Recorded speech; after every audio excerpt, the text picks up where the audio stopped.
Do you know that 20% of Australians have less than $1,000 in savings? 21% of the people say they do not save at all in this report, while only 7% save more than 40% of their after-tax income. Hi, I'm Johnny, and in this video, I'm gonna talk about how I saved $30,000 over 10 months, which is around 50% of my after-tax income. The main reason why I started to save is to pay off my debt and to start investing. In March of 2020, I had exactly 37,657 Australian dollars of debt. Since then, I have cleared $32,000 of debt, and if everything goes according to plan, I should be able to fully pay it off by March 2021. I made another video talking about my debt and my financial goals for this year, which I'll provide a link on the description below. A quick disclaimer before I continue with the rest of the video. I am not a finance professional and I'm not providing financial advice. The topics that I will discuss in this video are based on my personal experience and opinions. Okay, now let's get back to the video. Where did all my money go? Have you ever asked yourself this question? I have asked myself this question many times over the years where I had been living paycheck to paycheck. The answer to this question has always been a mystery to me until I started tracking everything down to the very last cent. Seriously guys, this is the most underrated step in personal finance, and it blew my mind away once I knew exactly how much money is coming in and also going out. I was spending on average $90 on coffee, $500 eating out, $100 on after work drinks, $50 on snacks, and much more money on other unnecessary spending every month.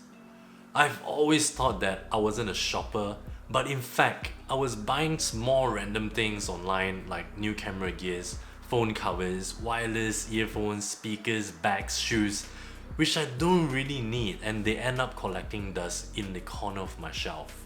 Now, there are many ways to keep track of money. Writing down every expense on a physical notepad or the Notes app on your phone, or keeping an Excel sheet. But in this day and age, where almost every transaction is done digitally, we can rely on technology to automate this process. I personally have different bank accounts and credit cards from different financial institutions.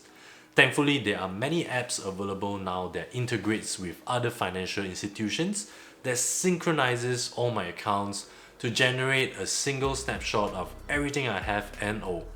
Some of the popular saving and budgeting apps in Australia are Money Brilliant, Pocketbook, Speedy and Moneytree. All of them are pretty similar, and I chose Pocketbook because it has the best user interface, integrates with all my accounts, and comes with a budgeting feature. Quick disclaimer again, I'm not promoting this app and I'm not sponsored or associated with Pocketbook. I really like that I can create my own subcategories and really break down my spending into small little details. For example, when you look at my spending for food and drinks, I further categorize them into smaller categories like coffee, drinks, and eating out at a restaurant. If you're watching this in other countries, I'm pretty sure you can find similar application there. Having a clear view into my income and spending created a financial awareness which I never had before. It prompts me to re-evaluate my spending behavior and think about how each of my spending transactions provides value and happiness into my life. It gave me a better understanding of my needs versus wants, which really helps in cutting down my spending without compromising on happiness. Based on my spending information, I can set realistic spending budgets and know exactly how much money I would spend and save for every pay cycle. Here's how I prepare my budget. I have a main overall spending budget, which I've set at $1,100 every fortnight. The budget is then broken down into smaller categories. I typically spend around $700 for rent, groceries, and utility bills combined. The money is transferred into a different account automatically when I receive my income every fortnight, so all my payments are taken care of. More on this later. The remaining $400 is divided into smaller categories like coffee, restaurants, bars, snacks, insurance, and shopping. Notice how I specifically break them down into small categories like coffee, restaurants, and bars? Those are the things that I used to overspend on before I started budgeting. Having them listed as budgets really helps me control my spending on those areas. They are not hard limits, but I use them as guidelines for my spending so I can better keep track of them. Sometimes I go over the budget on one of those categories, like drinking in bars for example. When that happens, I would just cut down the spending on other categories, as long as I don't spend over the $400 budget. Having a budget written down somewhere on a notepad or an app doesn't really do anything unless I'm spending according to the budget. It's so easy to lose track of our spending and exceed the budget because most of the transactions are done digitally on our debit cards or credit cards. The best way to solve this problem is to withdraw cash and spend it that way. Unfortunately, some shops don't even accept cash anymore because of COVID-19. In order to enforce my spending budget, I split my money into multiple different accounts. Currently, I have 3 different banking accounts. The first one is where my income gets credited to. The second one is for rent, groceries, and bills.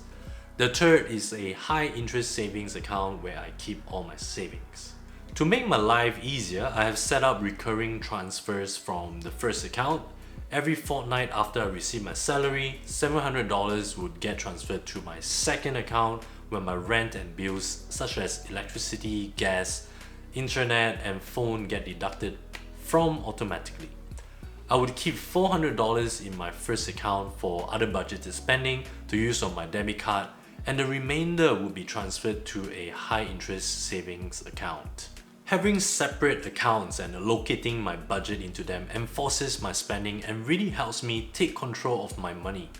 I also have a credit card which I use to collect points. Whenever I make a transaction on that card, I would immediately make a payment to avoid accumulating balance on my card. In summary, track everything, set budgets, split money into different accounts. Those are the 3 simple steps that I followed to save money over the last 10 months. I'm super happy that I'm able to follow through with my plans, and if everything goes smoothly, I will be debt free by end of March. After that, I will continue to save money, but my savings will all go to investments. If you wish to follow my journey and learn to save and invest together, please subscribe to my channel and like this video. Thank you very much guys. See you in the next one. Ciao!